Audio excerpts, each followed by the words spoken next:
Good morning and good afternoon. Thanks for joining us for the final user group for 2025. I've just noticed I've put 2026 on the calendar there, so it's obviously not quite right. Welcome. Good to have you with us. Thank you so much. Obviously, I'm preempting the start of the new year already. So let's jump in. My name is Derek. I'm your host for today, and I'm joined by Adrian Jones, our CEO and founder, who's going to help me with a bit of Q&A and also the chat. So please keep him busy in that process.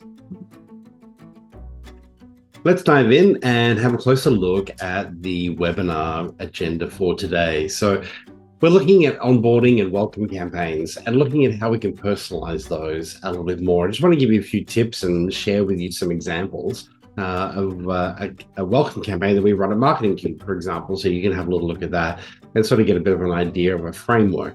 First thing we want to understand is which is it? Is it a welcome or is it an onboarding campaign? And is there a difference? I'd argue there is, and we'll expand on that. So let's jump in there. We'll then look at let's start at the beginning. Let's go way back. Let's understand at what point is it appropriate to have somebody join a welcome or an onboarding campaign, and what does that look like? And how long does the time pass until perhaps it's a little bit awkward to even have someone join a welcome campaign? Is there a use by date essentially on that relationship? What do we know is a critical part in what we can do to personalize. And so what do we know comes down to the data that we have of that individual person. We'll look at how we can structure the campaign, what that might look like. You know, is it 5 emails? Is it 10 emails? Is it 2 emails?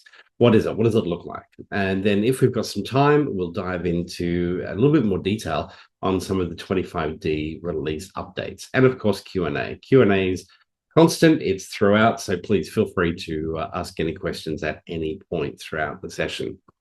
All right, so first one, let's dive in. So which is it? Let's be clear about what we're talking about today. So the terms welcome campaign and onboarding campaign often get thrown around and kind of used collectively more than maybe as something that are two different things. I want to argue that they are two different things and outline that for you. So first of all, what about an always on welcome campaign? Emphasis there also on the always on, by the way, so that this essentially would become a trigger-based campaign. So we need to understand who qualifies, and that's part of what we'll talk about today. So in my mind, I would suggest to you that a welcome campaign is a contact that's brand new to your database or to your brand. Now, they can be two different things, right? So you may have a contact that's been sitting in a CRM platform or another part of the business for months or maybe even a couple of years. And then through different circumstances, they found their way into Eloqua. So yes, they're new to Eloqua, but is that in fact enough information to trigger their participation in a welcome campaign? So what else does the welcome campaign do? Well, it really enables you to provide an introduction to your brand, not necessarily to sell anything at this particular point, but just really to be clear on what it is that you do, who you are as a brand, perhaps your values, all those sorts of things, just to help people understand some context about you as a brand and what you do. It's also a good opportunity in that welcome campaign to, as you explain what you do and explain the different options that people have for different ways they can engage with you, invite them to subscribe. You send them off to a preference center, help them be aware that you do have good coverage on LinkedIn. You've got a great LinkedIn page. You've in fact got a couple of groups on LinkedIn, those sorts of things. So it's not just about email. It's not just about the website, but it could be across your social assets as well. And it's a good opportunity to welcome them and educate them about what you do. And help them understand how they can best engage with you. So is picking up the phone the best solution? Is an inquiry form the best solution? What's the best way for them to potentially engage with you if they've got questions? Clearly, they've come into your system somehow, and we probably want to understand that, and we'll talk a little bit about that here in a moment, but explain to them how they can engage with you is obviously important. Okay, so that's the welcome side of things. What about onboarding, and why do I suggest it's a little bit different? So I would suggest that the onboarding campaign is a slightly more formal experience, and it's really geared toward brand new customers versus new contacts. And a customer, in my mind, in my definition, is somebody who's actually purchased a product or a service from you. So they're not prospective customers, that's different. A customer is someone who's parted with cash, probably not cash these days, but anyway, they've parted with funds, and they're now a customer of your organization. So an onboarding campaign would be appropriate. Now, this typically would become a far more tailored experience because there'll be context into how they came into your organization. We often use universities as an example because we have university clients, but they're also such a great example in the way that they're structured. So, and it can be the same for a large organization, any large organization. So when someone comes into a university, and let's say we're looking at a student onboarding, well, there'll be a few things we know about them. We know what their course of study is. We know that they've enrolled. We know that they've accepted the offer, and then enrolled, etc. They're now on campus, they're studying. So the onboarding campaign becomes very tailored. It can be tailored right down to an individual school within the university or a faculty, for example, and it could relate directly to what it is they're studying. Versus, say, a welcome campaign in that same context would be much broader in relation to welcome to the university as a whole. It's great to have you with us. These are all the different things we do. These are the different courses of study that we offer, etc. We have campuses here, here, and here, etc. We have, you can do this team sport on campus. You can do that team sport on campus. There's a whole range of things that you may do. But once they're an enrolled person and they're on campus or studying remotely, the onboarding experience typically is more formal and more tailored to that particular individual. So that's kind of the difference that I would use. And so today, as we go through what we're talking about, I'll be focusing largely on the welcome campaign in my language and what we're talking about. But at the same time, the mechanics, the end result of what the campaign canvas might look like is probably similar. It's probably not that different. It really comes down to the type of content that you're delivering that would separate out the two different experiences, i.e. a welcome campaign versus an onboarding campaign. Now, of course, the onboarding campaign is also enhanced when we look at the other data that we have beyond Eloqua. So the CRM data or ERP, or if it's a university, it could be a student management system, which will have far more detailed information about that individual. And it's that data that we need in order to personalize. And that's one of the objectives of today's webinar, is how do we personalize? Well, we personalize quite often with the data that sits outside of Eloqua, specifically from an onboarding campaign. For a welcome campaign, the person may not even leave Eloqua just yet, but Eloqua may be their entry point. That's how they've come in. They filled in a form. Maybe they've registered to join a webinar or download a white paper, anything like that. And so at this point, they're just in Eloqua and they actually haven't even moved on to the CRM yet. So different types of scenario, but still personalization is the goal. So look, just to try and get that in your head in relation to the differences between what I'm talking about. And look, it may be semantics, as I've said there, but I think unless we get this clear in our heads, it can become quite confusing when you start to think about the content you're delivering and the messaging that you're wanting to write and get out to people. So let me give you some examples. The prospective student is the easy one, right? So the prospective student makes an inquiry to study at the university, or a CEO accesses a white paper. That's it. That's all they've done. They've just accessed a white paper. Maybe you just got email, first name, last name. That's it. A medical professional may log an inquiry about educational courses with an industry body of some sort. Again, they're not a member. They're just curious and they've made some inquiries. Or an engineer attends a webinar on global shipping safety, whatever it might be. All of these are just people, picking up what you're putting down, essentially. So if it was onboarding, I think their profile would be a little bit different. So for the student, it's a prospective student who enrolls and is admitted to study at the university. Quite a different scenario. The CEO actually engages your firm for legal advice, for example. So now they're on the books. There's a partner assigned, etc. They've been billed or quoted and been billed, etc. The medical professional actually signs up for an annual membership with an industry body. Again, so now they've parted with some cash. They've got skin in the game, so to speak. So again, it's a different experience. Or maybe the engineer's company subscribes to digital services that you provide around global shipping safety. So again, welcome campaign, versus an onboarding campaign. And then the content, as I said, the content that you're going to create is going to be quite different, as you would imagine, for those two streams. So as I said, much of what we're going to talk about today will be around the welcome campaign. If you've got any questions around the onboarding, please reach out. That's fine. Just drop me a line right here.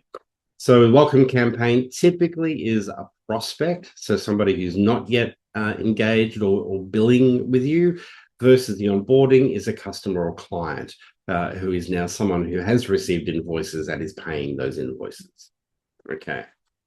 All right, so let's start at the very beginning. We're going to look at leads and welcome campaigns, because arguably those people that qualify to fall into a welcome campaign, generally speaking, are probably leads of some sort, not marketing qualified leads or even sales qualified leads, but just leads at this point.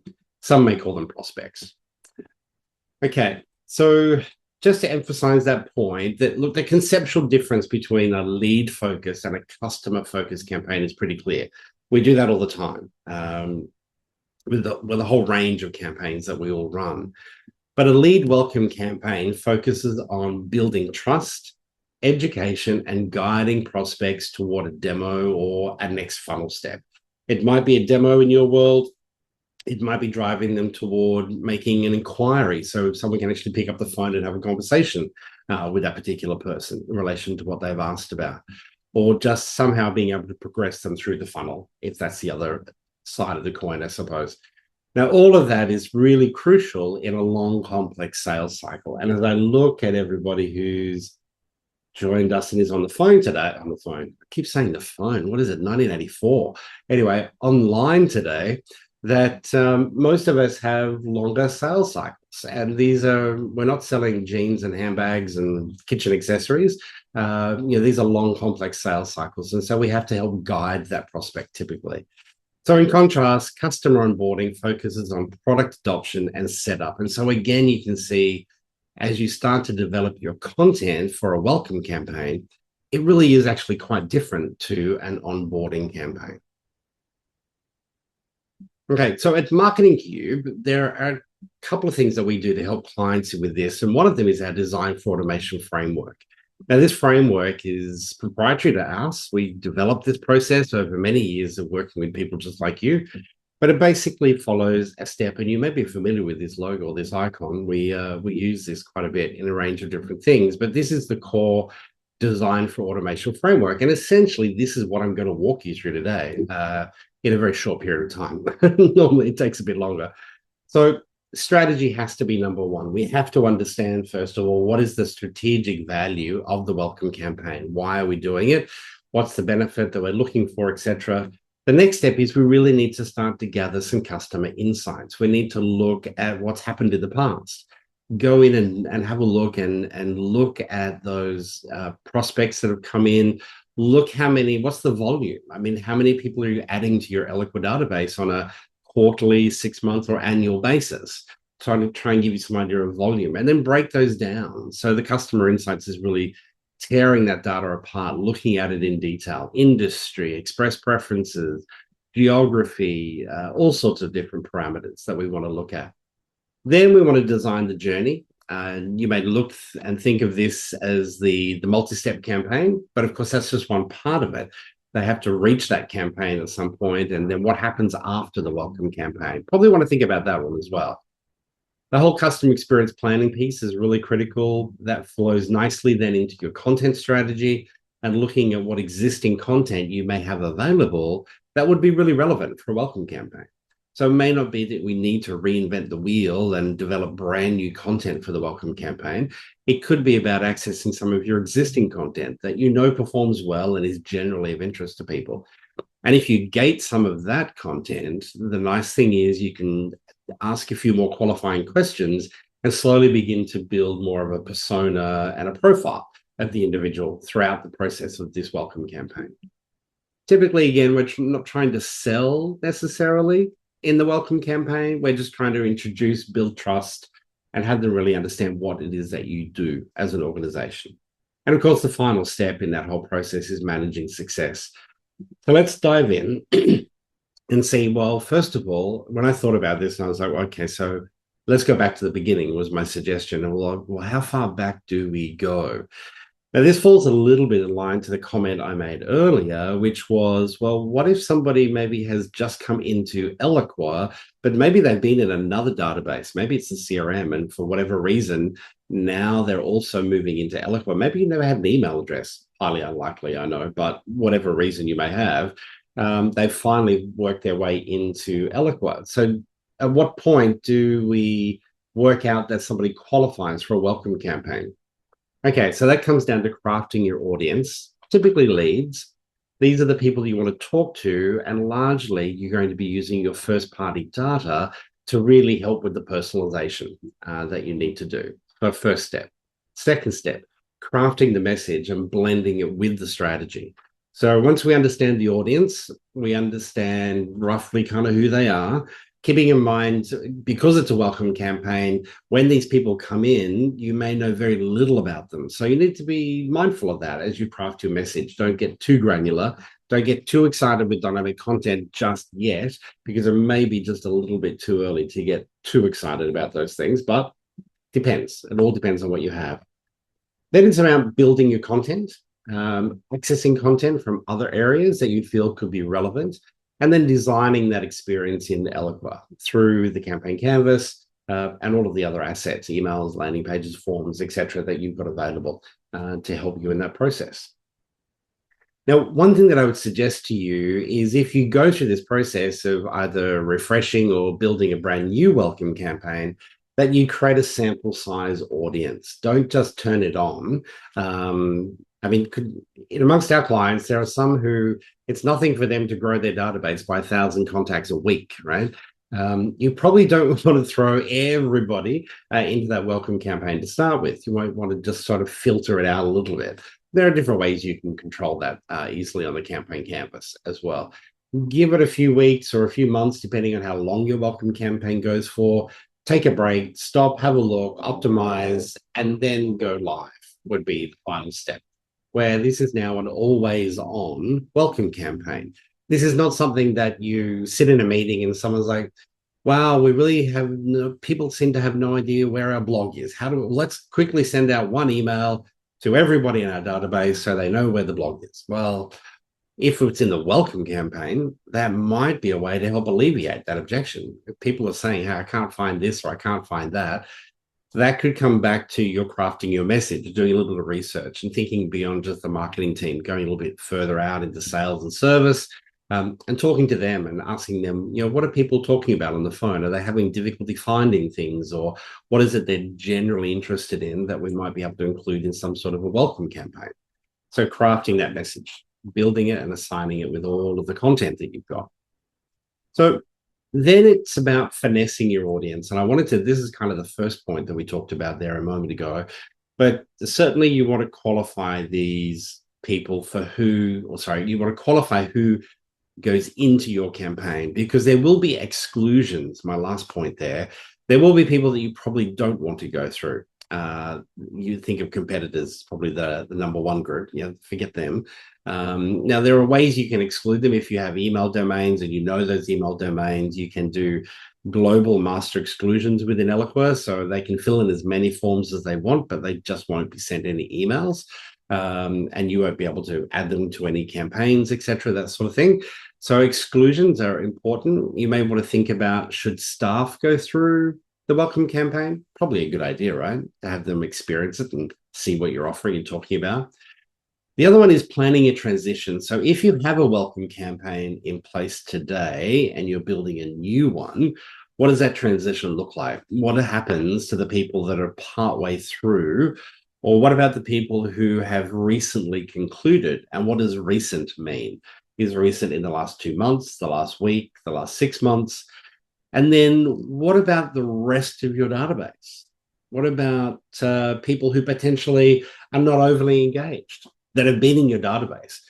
Could the welcome campaign be doubled up and maybe used a little bit as a re-engagement type of campaign?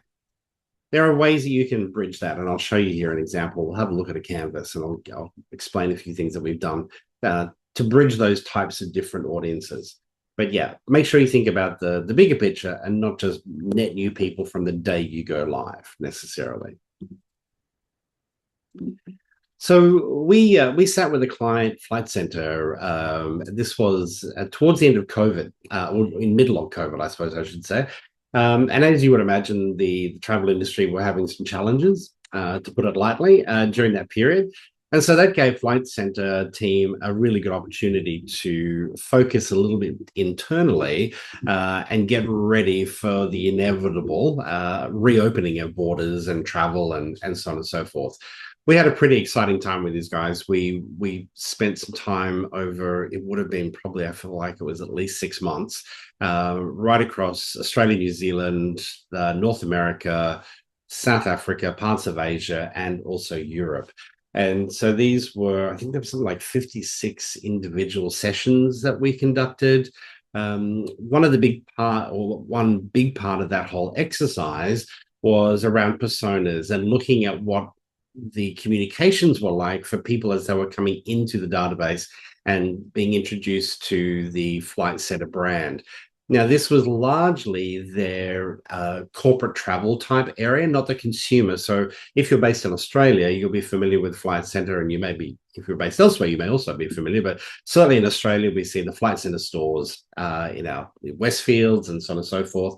That's a slightly different audience. This one was more the corporate buyer. So the corporate, companies looking to send staff for travel all around the place. So I thought I would jump straight to the end result, which was looking at some of the impacts that they had using persona-based communications. One of the really exciting ones was a 26% increase in unique open rates and a 100% increase in unique click-through rates for persona-driven campaigns. So this was kind of easy for them to be able to look at because they had really easy lines in the sand. They knew that, okay, those campaigns were not persona-driven. They were just sent out to whomever, etc. However, following this consulting work and the modeling that we did and the personas that we developed, then it was very easy for them to do the analysis. And so it became a no-brainer from their point of view that little bit of extra effort in tailoring the content really made a difference in relation to the impact of the campaigns. So that's obviously part of our objective with a welcome campaign, is to try and obtain information about a person that is going to help you hopefully end up with some type of a persona that will again help you personalize. Again, that's part of our objective today, is how to personalize these campaigns in a bit more detail. So how do we personalize? Well, without the data, you can't, right? You have to have the data. So the data is really that critical part of the exercise. So a welcome campaign. What do we know about a person? So when you build out forms today, I would imagine that you probably ask some of these questions.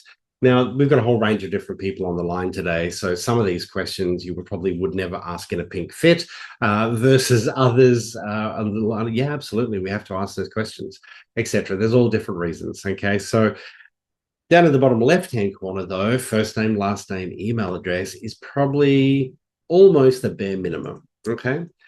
Now, if we get rid of all of those things and we just start here at the very beginning, from a technical point of view, as far as the Eloqua is concerned, email address is actually the only piece of data that you require on a form. Okay, it must be required. That's it. So you can literally create a form that simply asks for email address, and that's it. But that's the bare minimum. Okay, it has to be at least email address. So typically in our world, looking again at who's on the phone with us today, it'd be unusual for you to not ask for first name and last name. So at Marketing Cube, I just want to share with you what we do. So our sort of bare minimum that we ask typically are these. So first name, last name, email, company, country. The last one is marketing automation platform role. And so this is often asked in slightly different ways. The responses that we offer are all the same, but sometimes we just pitch the question a little bit differently. So which of the following statements best describe you? And you've seen this yourself. You may or may not. If you've answered it, well, you probably won't see it again. But if you haven't answered it, then it will pop up. And so this is just a way at the very beginning of a relationship that we have with someone coming into a database, we can get a pretty good idea as to their role in the context of marketing automation. Because not everybody necessarily is a marketer, but maybe they're interested. Maybe they're a sales director and they've somehow stumbled across our website. They don't, and so they have an opportunity to tell us, I'm not an end user, but I need to understand how marketing automation works. That could be one type of response. And so we can feed that information then into different personas. But Sarah, I had a note before in relation to attribution. So when someone fills in a form, first name, last name, and email address, you may think, well, that's all we have to start with. Well, that's not quite true. There's also attribution data, right? So depending on how you've configured your forms, when the person fills in a form, you know where they've come from. You know which website on which page on the website they've been on. Maybe they came from a social campaign that you ran that was on a particular topic. So all of that attribution data can also contribute and help in building out some personas, and could also potentially direct or route the person into a particular direction. So if we look at that now, instead of just being first name, last name, and email address, in reality, what we have is first name, last name, email address. Maybe we have a specific page from the website that's broken down by topic, so we know which topic they're interested in. Maybe they come from a relevant social site, whether it's LinkedIn, whatever it might be, or maybe it's even some Google ads that you've been running, but they're on a particular topic or service or subject that you offer. And so that will give you a little bit more information than just simply the basics of first name, last name, and email address. Now, because you've got that information, what you can do is use the conditional information within your form processing steps to not just push them into a single welcome campaign, but maybe your welcome campaign has a few different streams, and you may welcome people slightly differently based on how they came to be in the platform. For instance, did they come through the CRM and arrive in Eloqua? Did they come through the website because they've logged an inquiry of some sort?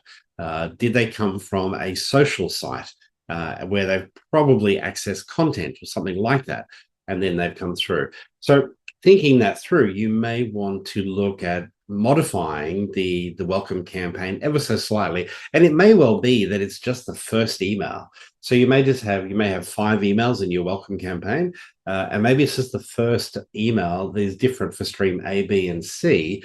But then after that, they all then flow into a single stream, which is your standard welcome campaign. So one of the discussions I had with Adrian was, I said, I think we want to make sure we get across, this is not necessarily about overcomplicating. We don't want to boil the ocean from day one with this, phenomenal welcome campaign that is just over the top. My suggestion to you is to start reasonably simply. Consider some of these things that we're raising and talking about today, but don't try and boil the ocean. The optimization process is where you will start to see things win, and that's exactly what happened with our friends at Flight Centre. There was constant optimization in that process as well. Okay. So just to really emphasize that point, what and when I say what I'm referring to what's sitting in Eloqua. That may well also be custom object information, etc. But what your colleagues can add will often enhance the CX that you can deliver.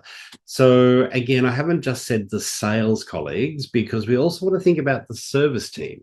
Okay, there can be all sorts of other information. So somebody may fill in a form, give you a little bit of detail, first name, last name, company, email, etc.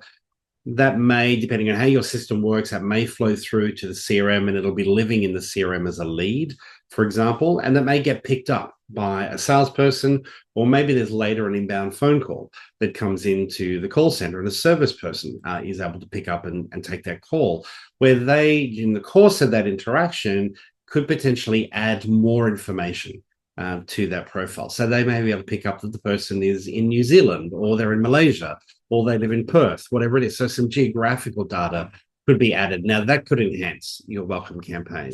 In the course of the discussion, they may also be able to identify the persons from a specific industry, and they could add that information. If it's a university, the call center team may be able to pick up what their primary course or their primary interest in studying is, and be able to add that, for instance.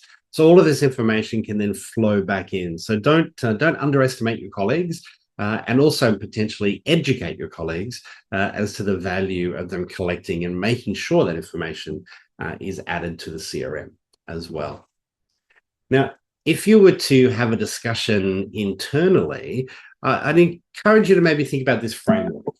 This might help you to sort of get the conversation started in relation to what a welcome campaign could look like within your organization. So, net new contacts. First of all, really trying to understand what is a net new contact. If they've come into Eloqua and it says that the contact was created today, does that alone qualify them to go into the welcome campaign? Probably not, right?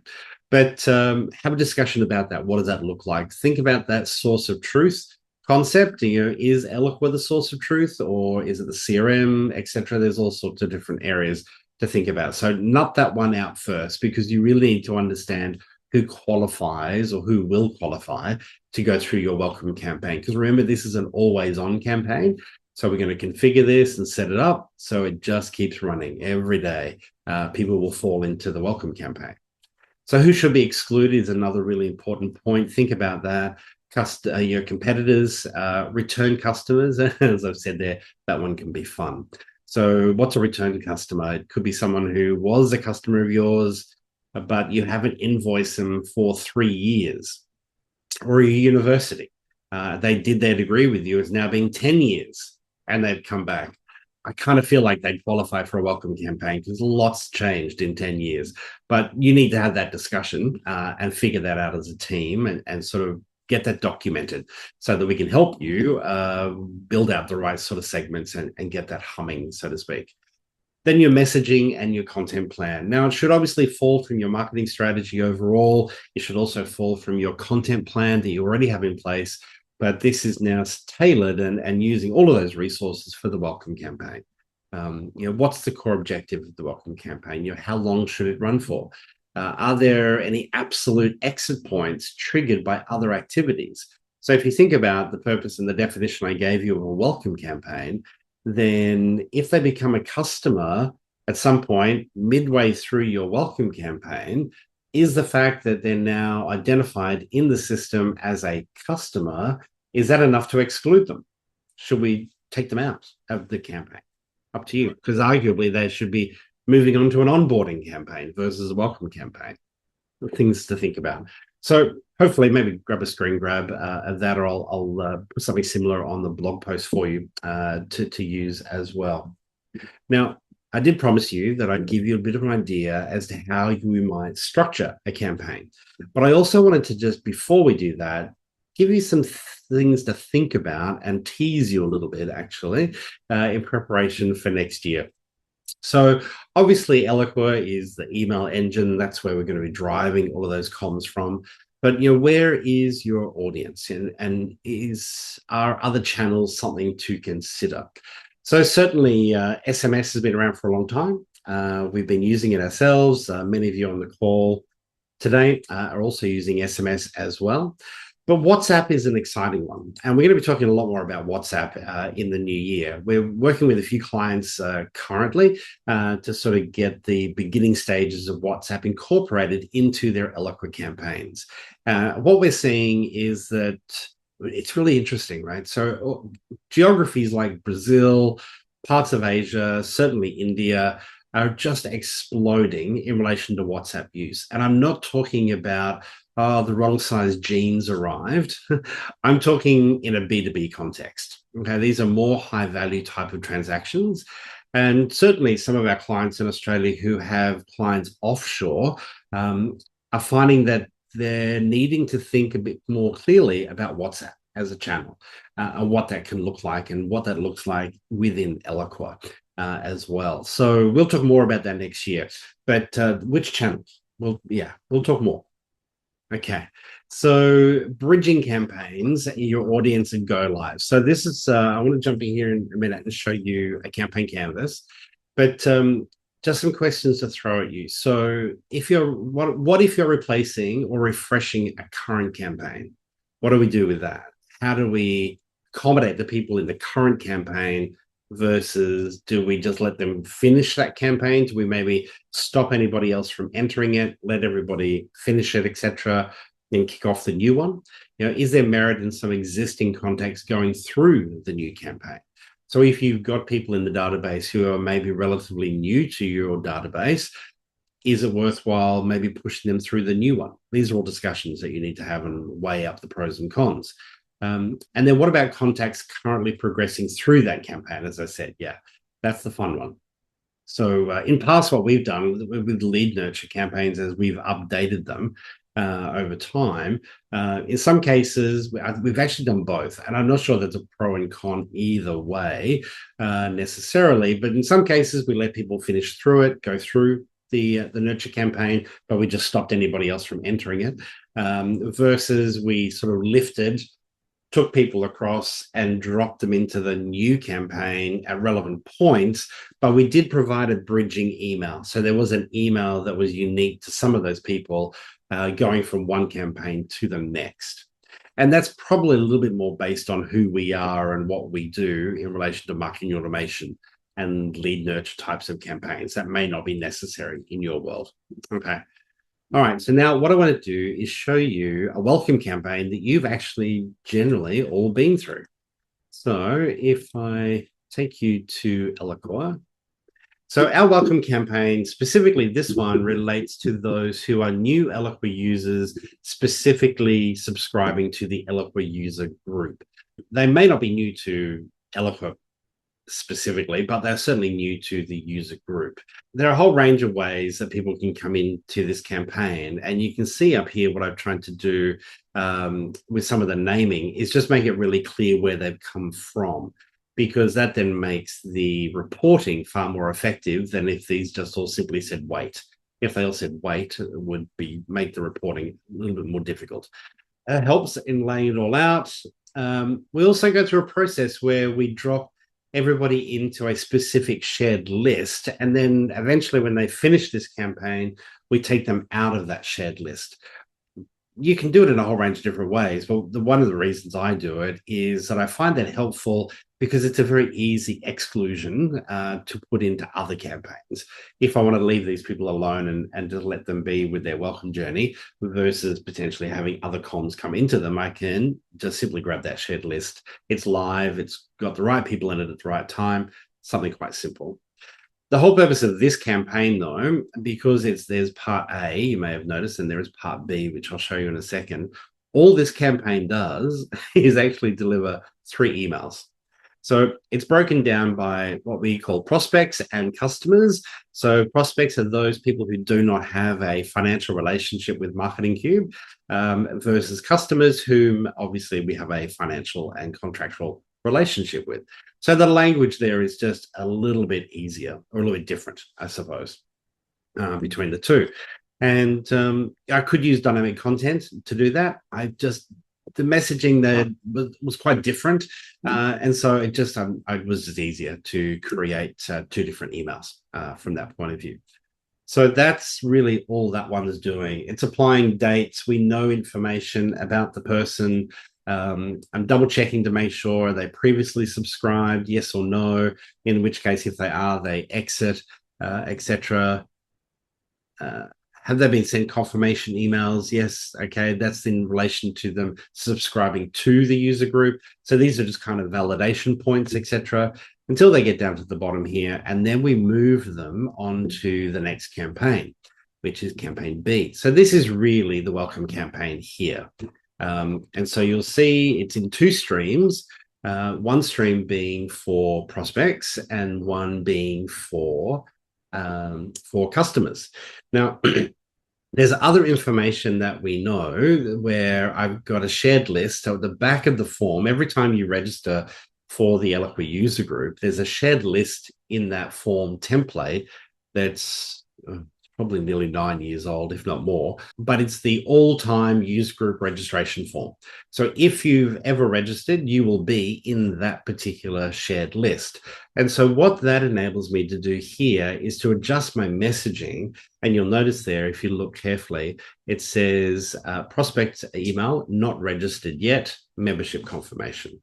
And so it just means that when that email goes out the door, I can, in confidence, let the person know that we know that, hey, look, you haven't had a chance to register yet. We'd love to have you join us. You've subscribed.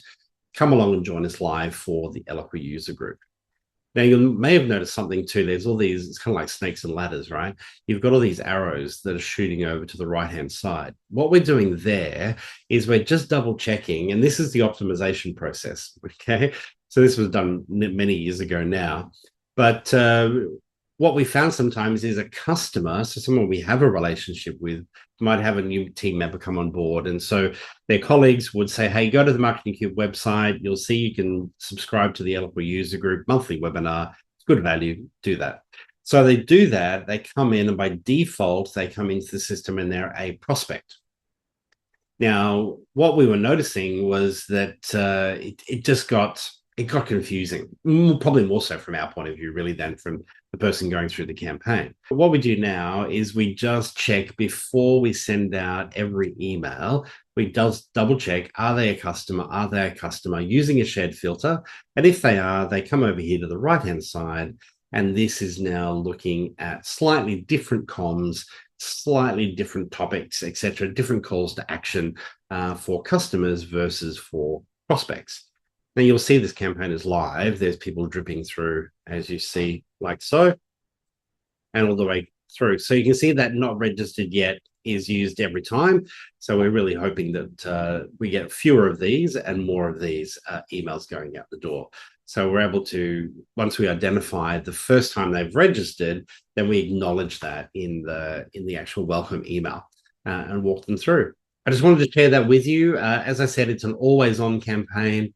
It kind of doesn't stop, and it just keeps hopefully delivering value. It's time for it to be optimized. You can see that this one was created in April 2024, and there's been slight tweaks that we've done through that process. But I think you'd agree 2020, well, this year has been a pretty big year for Eloqua with the arrival of the suite of AI applications and a whole range of other bits and pieces. So these emails need to be refreshed and updated and optimized. So that'll be something to do over the December, January period and leading into next year. Now, we've only got a few minutes left, but I just wanted to recap for you on a couple of things from 25D. Now, 25D, the final release for this year is complete, and that happened middle of November. The couple of big things, the generative AI services. So for many of the clients, not all, but some definitely on pod 7. So Eloqua environments located within pod 6, 7, and 8. The generative AI functions that are performed will now be handled out of Frankfurt, Germany.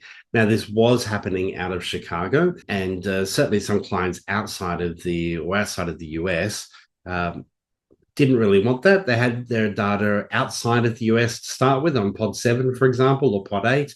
Pod 8, I think, is in Saudi Arabia. They didn't want anything else going into the US. Good news, the Frankfurt data center is online. Your information, keeping in mind the key thing to understand here is your data is not being sent to Frankfurt, nor if you're on pod 7, that's in Australia, that's based here in Sydney in a Oracle data warehouse here.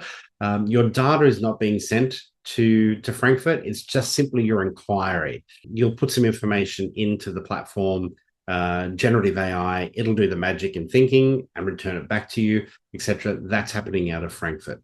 Also nice that it's falling within the GDPR environment. So that's kind of cool. The other big thing that came with the 25D release is the ability now to rewrite, expand, condense, or convert text into bullet points. And so we do that, as you can see here. So I've just got a bit of a screenshot there for you.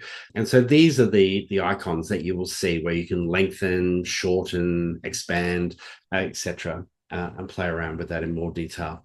So I've had a bit of a play with it. It's quite effective in relation to each of those different types of functions. Just saves you a little bit of time and could be quite helpful. So have a little crack at that one.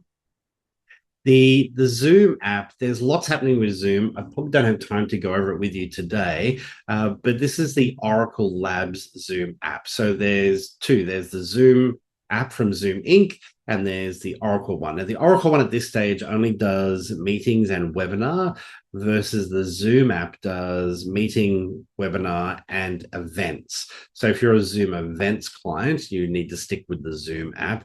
If you're not, you do have options, and there's a whole range of pros and cons with either way. Both are great. They just have slightly different levels of functionality that could be appealing.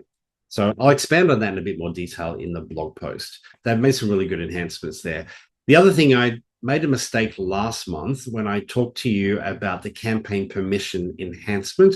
I got confused, and I think I told you that it gave you granularity between guided campaigns and campaigns. That was actually erroneous, and I completely led you astray. So it's multi-step campaigns and simple campaigns.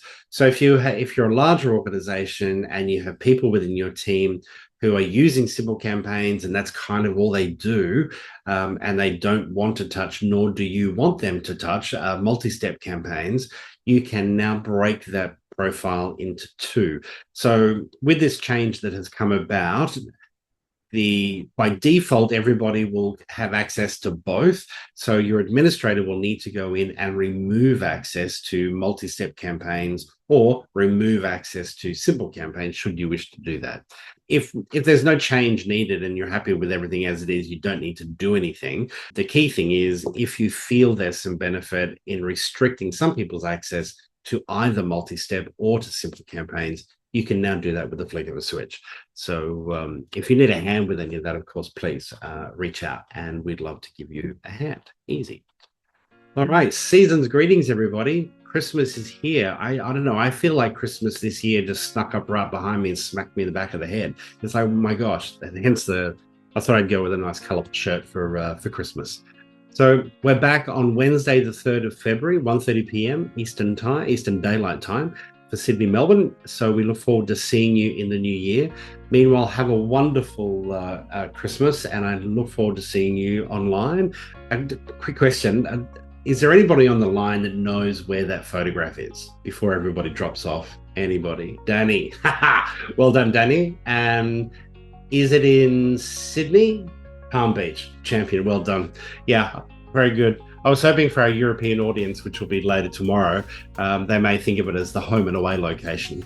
But yeah, it's such a great spot. It's beautiful. So Merry Christmas, everybody. Have a wonderful time off, and thanks for joining us throughout the year. If you've got any questions or you'd like topics for next year, please feel free to shoot me an email. We're putting all of that together at the moment, and we'd be more than happy to get your input. So thank you again. Have a wonderful break, and we'll see you in the new year. Thanks, everybody.